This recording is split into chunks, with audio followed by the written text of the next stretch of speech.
República Dominicana, muy buenos días. Aquí estamos un día después de la rendición de cuentas del presidente Luis Abinader. ¿Qué podemos decir en términos de cómo esto se desarrolló? Pienso que no es nada nuevo, fuera de una pieza bastante extensa que fue la del presidente Luis Abinader, o por supuesto fuera de lo que pasó con los diputados, con los senadores, con los congresistas del Partido de la Liberación Dominicana y del PRD, que decidieron irse y no escuchar el discurso en protesta, dicen ellos, por el supuesto uso de los recursos del Estado. Algo risible tratándose del litoral de donde viene, pero que tampoco tiene ese gran impacto, a menos que no sea un poco llamar la atención, motivado probablemente por los resultados de las pasadas elecciones. Para mí, esos son cuestiones muy intrascendentes, chismes políticos. Había ocurrido antes, por ejemplo, en el 2020 eso pasó con los de que hoy ahora son gobierno, con los del PRD, o sea que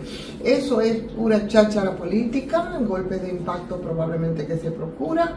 O el chisme, por ejemplo, con Guillermo Moreno en el día de ayer, con su mensaje a propósito del Día de la Independencia y con el fondo, el himno de Estados Unidos, del que después pidió excusas y dijo que se acató de un lapsus o un error de su equipo de comunicación. Yo me decanto por esto porque, conociendo a Guillermo Moreno y por más crítica que se le pueda tener respecto a lo que ha sido su trayectoria, es muy improbable que de manera consciente o habiéndolo visto antes, Guillermo Moreno quisiera que en Día de Independencia, en un discurso a lo que es la nacionalidad dominicana, bueno, pues tuviera de fondo el himno precisamente de un país que es una gran potencia y que es Estados Unidos. El discurso con muchos elementos importantes de que si el país estaba mejor, decía el presidente Luis Abinader, y así comenzaba su discurso. Por supuesto que nadie iba a pensar que iba a decir que estaba peor, porque en estos discursos siempre están matizados por la contaminación de la campaña política, y sobre todo cuando estamos un año con las elecciones a la vuelta, y sobre todo cuando estamos ahí de cara a una reelección, y de allá para acá lo que viene respecto a la oposición siempre son los mismos argumentos, ¿no? Que no, las críticas al discurso. Y bueno, hablo del cambio, de la realidad irreversible, dice Abinader, de que somos uno de los países, el primer país en América Latina en libertad de expresión y en libertad de prensa. Se fundamentaba en el índice de Chapultepec que tira todos los años, desde el 2020, la Sociedad Interamericana de Prensa. Y por supuesto le lanzó, y duro, a Leonel Fernández, a Danilo, cuando dijo que este año ya no habrá hoyos fiscales, evidentemente que se refería a lo que pasó en el 2012, con el hoyo fiscal. Le llamaba de guañán el presidente Luis Abinader a lo que había ocurrido. La construcción de un hospital materno infantil pasó por el traumatológico de Asua. Todo eso, en resumen, como parte del discurso, ¿no?, de lo que se estaba haciendo. Se supone que en una gestión, en una rendición de cuentas, tú haces un resumen de lo que ocurre el año que antecede. Aquí me parece que hizo un resumen de lo que han sido los 4 años de gestión. Supongo que lo hizo por ser el último de este cuatrienio, porque lo otro, siempre hay que tener la duda, está en veremos, será producto del resultado de las próximas elecciones. Hablo del aspecto económico, del tema de la licitación para la construcción de la autopista El Ámbar, que fue también inmediatamente refutado por la oposición, en el sentido de que en todos y cada uno de las rendiciones de cuentas, desde que asumió la presidencia, el presidente Luis Abinader está amagando con la construcción de la autopista del Ámbar entre Santiago y Puerto Plata. Evidentemente que lo del monorriel, bueno, pues fue un buque insignia que sería inaugurado en próximo abril. O sea, un discurso donde estaban presentes algunos de las que ya se han beneficiado del nuevo desarrollo turístico de Pedernales también, y ahí yo creo que no necesitaba mucho desarrollar, porque por sí misma se ha hecho sus propias promociones en el aspecto turístico. Hablo de las universidades, de la extensión de la UAS, que las pretensiones son que se coloquen a 40 kilómetros, en fin, muchas cosas. Hablo poco del tema haitiano, muy poco en esta ocasión. Habló del tema de los salarios, del tema de la policía, en fin. Y con el tema de la economía, bueno, yo creo que ahí amerita entonces que se detengan, sobre todo los expertos en el plano económico, cuando dicen que creció y que creció 6.43 anual del 21 al 2023. Se le criticó al presidente que incluyera dentro de ese crecimiento económico al que hacía alusión del 2021, porque eso abultó los datos, porque en el 2020, que fue la pandemia y fue prácticamente una paralización de la economía a nivel global, eso prácticamente no se cuenta. De todas maneras, el PIB por cabeza per cápita creció y creció $8.583 en el 2019, 11.156 en el 2023. O sea, eso quiere decir que a nivel macroeconómico, de como ocurre desde hace 20 años, nosotros seguimos esa tendencia que se ha estado dando en el país en las últimas décadas. Las reservas de dólares que habló que son las más altas de la historia, cómo se rompió el récord por 2 años consecutivos, el caso de la inflación, cómo está controlada, y de los 10 millones y pico de turistas, de lo que no hay que hablar, porque no se puede negar que el turismo creció. En cuanto a los salarios, yo creo que solamente dijo lo bonito que se podía decir en este caso, que es que el salario mínimo creció en más de un 40%, y ese es el mayor aumento de la historia, decía el presidente Luis Abinader. Ahora, en lo que tenemos que detenernos y empezar a hacer las comparaciones es que, llevando ese dinero que dice el presidente, que creció el país a la canasta diaria, a lo que implica la canasta básica, que subió casi 10.000 pesos desde el 2019, los salarios solo han aumentado como unos 4.000 y pico.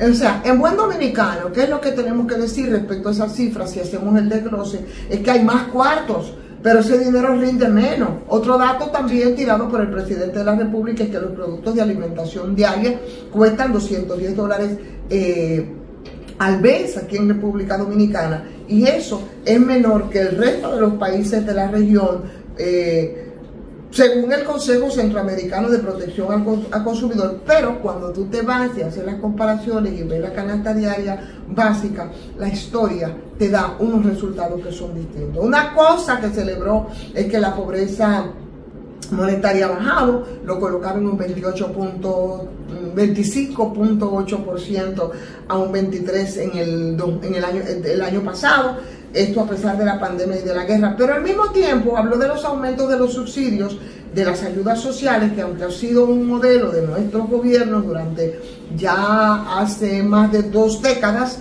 quiere decir que más personas entonces necesitan más ayuda para subsanar y para sobrevivir y para poder lidiar con las precariedades. Entonces esto es relativo.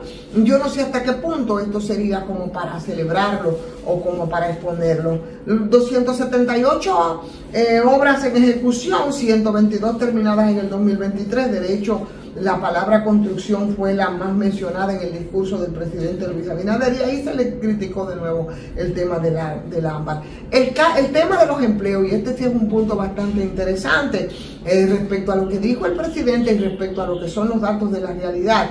El último trimestre del 2023 decía que tuvimos el nivel más alto de personas trabajando de la historia, así lo decía, alcanzando así la tasa de desempleo más baja registrada hasta ahora. Pero el detalle de todo esto es que el presidente no separó el crecimiento de los empleos formales de los empleos informales, y ahí, claro, te metió todo en un mismo paquete. Probablemente esos números no te den las cifras expuestas por el presidente de la República, y probablemente esos números no cuentan todas las historias ni todos los datos de la realidad, porque aquí tenemos una tasa bastante, en términos porcentuales, bastante alta de empleo informal. Entonces, si tú metes todo en un mismo paquete, te va a dar altísimo.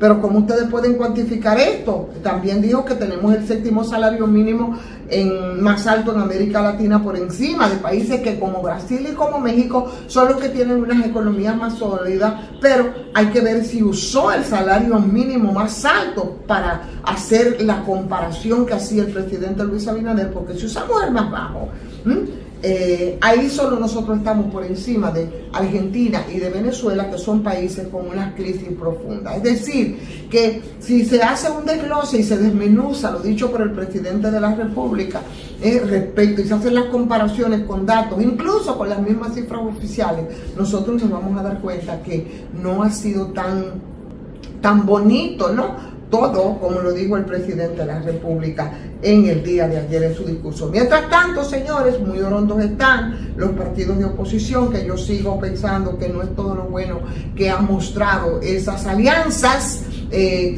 Pudieron consensuar para de las 32 senadurías ir aliados en 25. A mí me parece muy bien, porque yo creo que y ojalá que puedan llevarlo a feliz término y que no nos encontremos con la sorpresa que ahora en estas elecciones el balance se necesita, una voz crítica, aunque sea en voces porque están en un escenario distinto respecto a lo que son las ejecuciones y las actuaciones ahí en el primer poder del Estado. O sea que ojalá que sí, que pueda producirse ese equilibrio necesario. Y por supuesto, las encuestas que ya han empezado a salir, en este caso del día de hoy ha circulado la encuesta ACDN Media, que se la pone bastante fácil al presidente Luis Abinader, porque plantea que en caso de que Leonel Fernández y Abel Martínez decidan una alianza, que le pongan en una misma papeleta electoral como binomio, presidente, vicepresidente, pues igual Abinader rondaría el 60% frente a un 37% para Leonel Abel en caso de que se produzca la alianza, y un 34,5% para Abel Leonel. Es decir, que este sondeo que se hizo y que se publica y que circula desde la medianoche de ayer, el presidente Luis Abinader aparece de nuevo como favorito para ganar las elecciones presidenciales de mayo y figura con una intención de voto de 60%, un 65,4% de popularidad, los que aprueban su gestión, y un 79% de quienes creen que ganará en primera vuelta. O sea que veremos muchas encuestas en estos días, pero como yo siempre he dicho, esa recomposición necesaria del cuadro político electoral puede dar muchas sorpresas. Mientras tanto, bueno, yo sigo pensando y sigo diciendo que lo que pasará aquí después de las elecciones con estos partidos, con el liderazgo político, con los relevos que tú no los ves por ningún lado, aquí hay gente que tendrán que simplemente salir de la escena, por lo menos con la preeminencia y las pretensiones que ahora, y en este caso estaría en primera línea, pienso yo, el expresidente de la República, Leonel Fernández. Imaginen ustedes ¿qué va a pasar cuando ya no pueda repostular el presidente Luis Abinader? ¿Cuál es el liderazgo que ustedes ven que emerge en el partido oficial? Pero que lo propio ocurre también en los partidos de oposición, que dada su fragilidad parece que están, si no condenados a desaparecer, por lo menos a tener que hacer los cambios profundos que necesita para poder mantener con algún nivel de solidez el sistema de partidos aquí en República Dominicana. Mientras tanto, bueno, pues yo quiero a ustedes pedirles buen juicio para lo que se aproxima. Tendremos políticas por un tubo y 7 llaves en los próximos meses hasta el 18 de mayo, cuando se celebrarán las próximas elecciones. Mientras tanto, no se me enferme, pero si tiene que acudir y si tiene que procurarse algún medicamento, háganlo en Farmacias GBC. Ellos siguen con su 20% de descuento en todas sus sucursales. Muy cerca de usted hay una Medical GBC, así es que no hay excusa, Y por supuesto, como siempre, pedirles a ustedes que le den like a esta transmisión, que compartan y que por favor inviten a otras personas a que nos sigan. Y si usted no se ha suscrito, bueno, pues vamos a pedirle que lo haga. Y si desea también hacerlo, a patreon.com/yo soy Ivonne Ferreras. Muy buen día miércoles para todos y todas, que ya no se puede decir todos y todas porque el lenguaje inclusivo, señores, lo prohibió el chivo sin ley, que es Milei, el presidente de Argentina. Hasta mañana.